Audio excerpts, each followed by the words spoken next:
Assalamualaikum warahmatullahi wabarakatuh.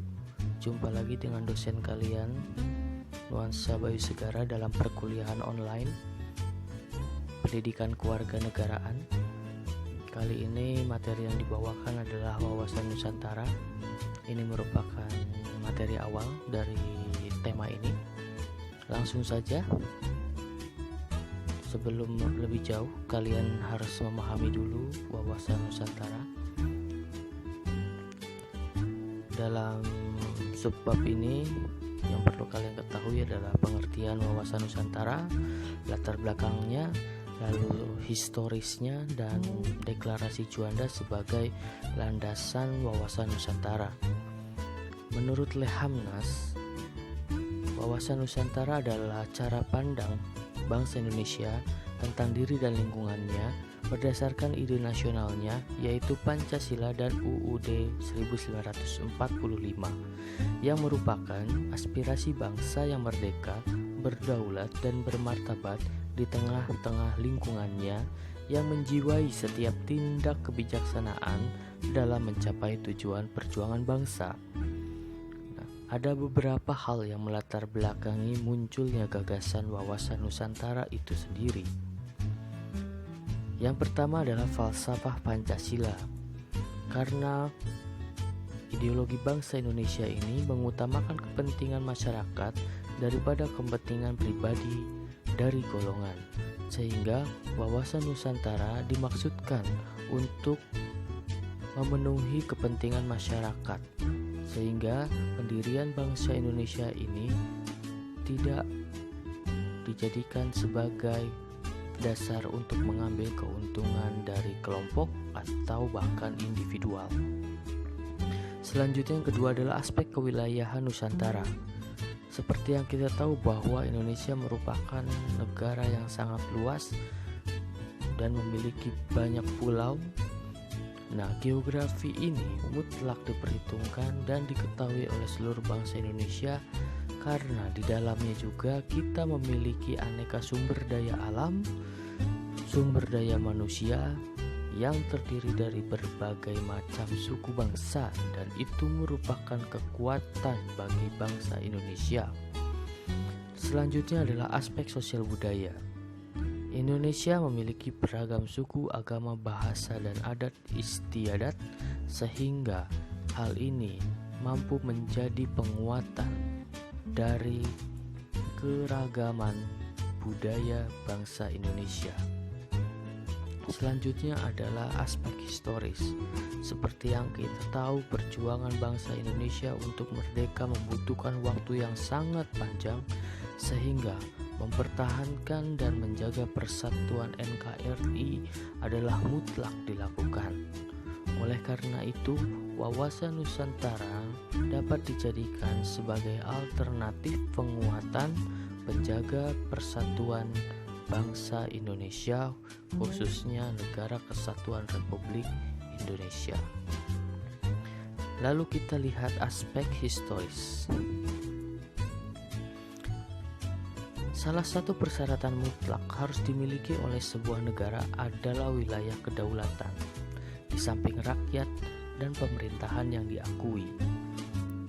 Kedua, konsep dasar wilayah negara kepulauan telah ditetapkan melalui Deklarasi Juanda pada tanggal 13 Desember 1957. Selanjutnya, Deklarasi Juanda memiliki nilai sangat strategis bagi bangsa Indonesia karena telah melahirkan konsep wawasan Nusantara yang menyatukan wilayah Indonesia.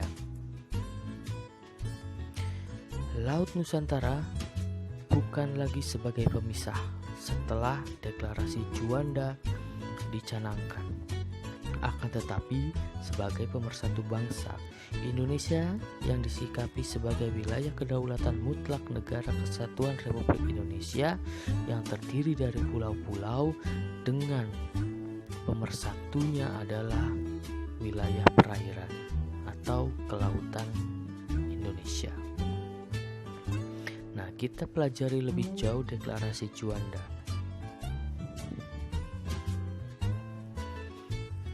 Deklarasi Juanda dicetuskan pada tanggal 13 Desember 1957 oleh Perdana Menteri Indonesia pada masa itu, Juanda Kartawijaya. Di dalam deklarasi itu, Bapak Juanda mengatakan bahwa Indonesia menganut prinsip-prinsip negara kepulauan, archipelagic state, yang pada saat itu mendapat pertentangan besar dari beberapa negara, sehingga laut-laut antar pulau pun merupakan wilayah Republik Indonesia. Deklarasi ini menyatakan kepada dunia bahwa Laut Indonesia adalah termasuk laut sekitar di antara dan di dalam Kepulauan Indonesia, menjadi satu kesatuan wilayah NKRI. Inilah tokoh Juanda Kartawijaya yang mendeklarasikan dan dikenal dengan Deklarasi Juanda, pengesahan United Nations Convention on the Law of the Sea atau UNCLOS 3 pada 10 Desember 1982. Lalu tanggal 13 Desember diperingati sebagai Hari Nusantara, dan UNCLOS 1982 menguatkan pengakuan atas wilayah Laut Nusantara. Kita akan lihat nanti peta Indonesia dan membayangkan bagaimana jika pulau di Indonesia yang terpisah-pisah oleh perairan internasional kalau tidak ada deklarasi Juanda. Baik, itu selanjutnya. Lalu kita ke infografis deklarasi Juanda. Kita lihat sejarah timeline-nya. Jadi kita perlu mengetahui bagaimana perkembangan kedaulatan negara Indonesia. Di sini ada infografis yang saya dapatkan dari Nusantara Maritime News. Jadi di tahun 1891 dan 1966 di sini ada KPM, penerus dari VOC. Dalam hal kekuasaan di era kapal berlambung baja, mungkin ada Dutch Royal Shipping Company dengan armada berisi 140 kapal. Perusahaan tersebut menghubungkan Dutch East Indies dan seluruh dunia, menjadi salah satu pelaku industri pelayaran utama di wilayah tersebut. Bermarkas di Singapura, KPM berperan penting dalam membantu keberlangsungan perdagangannya.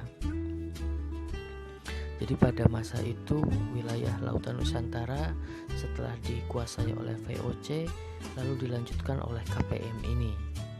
Nah, jadi ini mulai laut itu disatukan oleh 140 armada kapal. Selanjutnya pada 17 Agustus 1945, seperti yang kita semua tahu, Indonesia mendeklarasikan kemerdekaannya dengan mengklaim wilayah milik Dutch East Indies sebagai miliknya, hampir mewujudkan prestasi yang telah dibuat oleh Kertanegara dan Gajah Mada beberapa abad yang lalu.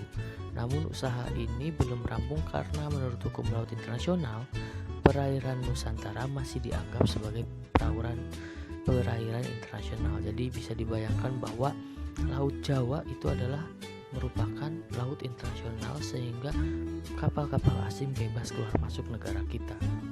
Nah, diperkuat pulang kembali pada tanggal 13 Desember 1957, Bapak Juanda mendeklarasikan.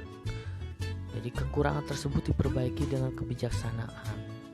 Ketika Juanda Kartawijaya, Perdana Menteri Republik Indonesia, mendeklarasikan doktrin dasar untuk menentukan perairan teritorial Indonesia. Tidak seperti sebelumnya di mana tiap pulau Indonesia diapit oleh perairan teritorial sejauh 3 mil. Doktrin tersebut efektif membuat seluruh perairan Nusantara jatuh ke wilayah Indonesia. Pada tanggal 22 Maret 1973 muncullah ide atau gagasan wawasan Nusantara. Ini merupakan doktrin geopolitik Indonesia yang telah disatukan untuk pertama kalinya dalam GBHN, Garis-Garis Besar Haluan Negara. GBHN mencakup doktrin dasar yang diadopsi sebagai hukum laut internasional untuk negara kepulauan pada tahun 1982, klaim zona ekonomi eksklusif Indonesia, doktrin landas kontinen, dan lain-lain. Lalu tahun 1999 dan 2001, masa jabatan Presiden Abdurrahman Wahid atau Gus Dur. Meskipun singkat, masa jabatannya menandakan peralihan penting, yaitu adanya perhatian lebih ke sektor maritim dibandingkan pembangunan berorientasi daratan selama kepemimpinan Soeharto. Gus Dur contohnya mengangkat Laksamana Angkatan Laut menjadi komandan angkatan bersenjata. Dia juga mendirikan Departemen Eksplorasi Kelautan di kabinetnya yang kemudian menjadi Kementerian Laut dan Perikanan. November 2014 dicanangkan oleh Presiden Joko Widodo Indonesia sebagai poros maritim dunia, yang mengumumkan visi Indonesia sebagai poros maritim dunia sebelum KTT Asia Timur di Nay Pyi Tae, Myanmar. Dengan visi tersebut, dia ingin membangkitkan masa kejayaan maritim Indonesia seperti masa lampau. Sejak itu, banyak proyek dibuat untuk mendukung industri pelayaran dan perkapalan serta infrastruktur kelautan Indonesia. Selanjutnya kita lihat geostrategis Indonesia melalui peta Indonesia. Kita harus mengenal juga letak strategis Indonesia, dan kalian harus mengetahui bahwa perbatasan laut Indonesia langsung itu dengan 10 negara tetangga. Dan kita juga harus mengetahui batas negara yang digunakan, yaitu ada landasan kontinen, laut teritorial, dan zona ekonomi eksklusif. Nah, kita lihat di wilayah Indonesia bagian barat, kita berbatasan langsung dengan India secara laut, lalu Thailand, lalu Malaysia, dan juga Singapura. Lalu di utara kita juga berbatasan dengan Vietnam, bahkan saat ini klaimnya itu dengan Cina juga. Lalu Filipina, ada Kepulauan Palau di utara sana.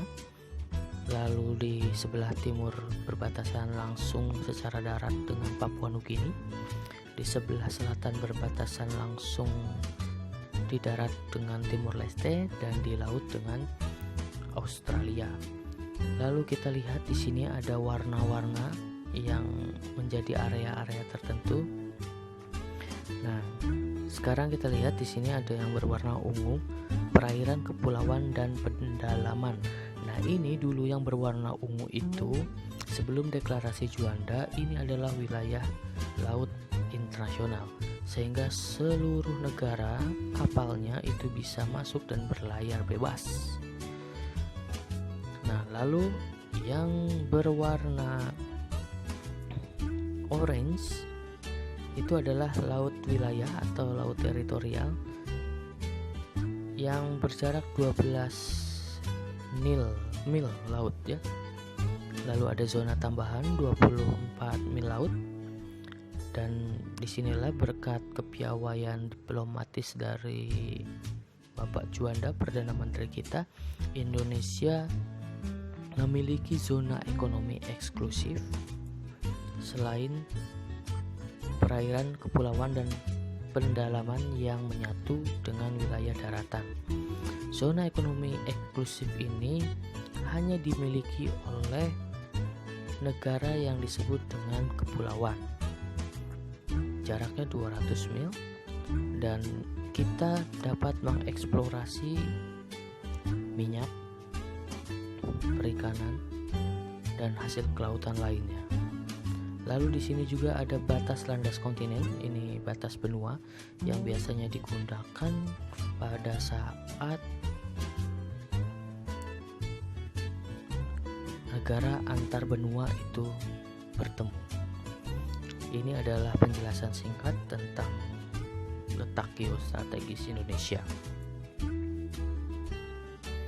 Nah, selanjutnya kita masuk ke konsepsi wawasan Nusantara. Konsepsi wawasan Nusantara mengandung 3 unsur dasar, yaitu wadah atau kontur isi atau konten, dan tata laku atau conduct. Yang pertama adalah wadah. Kehidupan bermasyarakat, berbangsa, dan bernegara meliputi seluruh wilayah Indonesia yang memiliki sifat serba Nusantara dengan kekayaan alam dan penduduk dengan aneka ragam budaya. Jadi masyarakat Indonesia diharapkan memiliki pengetahuan yang berkaitan dengan kehidupan berbangsa dan bernegara di Indonesia. Lalu warga negara Indonesia juga diharapkan memiliki pengetahuan tentang kekayaan alam dan penduduk yang beraneka ragam ini. Lalu yang kedua ada isi. Isi merupakan aspirasi yang berkembang dan cita-cita serta tujuan nasional dalam pembukaan Undang-Undang Dasar. Nah, seperti yang kita tahu bahwa isi dari pembukaan Undang-Undang Dasar ini sangat bagus. Utamanya adalah untuk menciptakan kesejahteraan umum, mencerdaskan kehidupan bangsa, dan ikut melaksanakan ketertiban dunia sesuai dengan Pancasila. Oleh karena itu, Indonesia diharapkan dapat menciptakan masyarakat yang merdeka, bersatu, berdaulat, adil, dan makmur. Tujuan-tujuan itulah yang menjadi dasar bahwa wawasan Nusantara itu merupakan pengetahuan yang seharusnya dimiliki oleh seluruh warga negara Indonesia demi terwujudnya cita-cita dari pembukaan Undang-Undang Dasar Negara. Selanjutnya kita lihat dari tata laku. Merupakan hasil interaksi antara wadah dan isi yang terdiri dari tata laku batiniah dan lahiriah. Tata laku batiniah mencerminkan semangat dan mentalitas bangsa Indonesia. Wawasan Nusantara berlandaskan falsafah Pancasila untuk membentuk mental bangsa yang meliputi cipta, rasa, dan karsa secara terpadu, sehingga manusia ini benar-benar merupakan manusia yang beradil dan beradab. Selanjutnya, tata laku lahiriah tercermin dalam tindakan, perbuatan, dan perilaku bangsa Indonesia.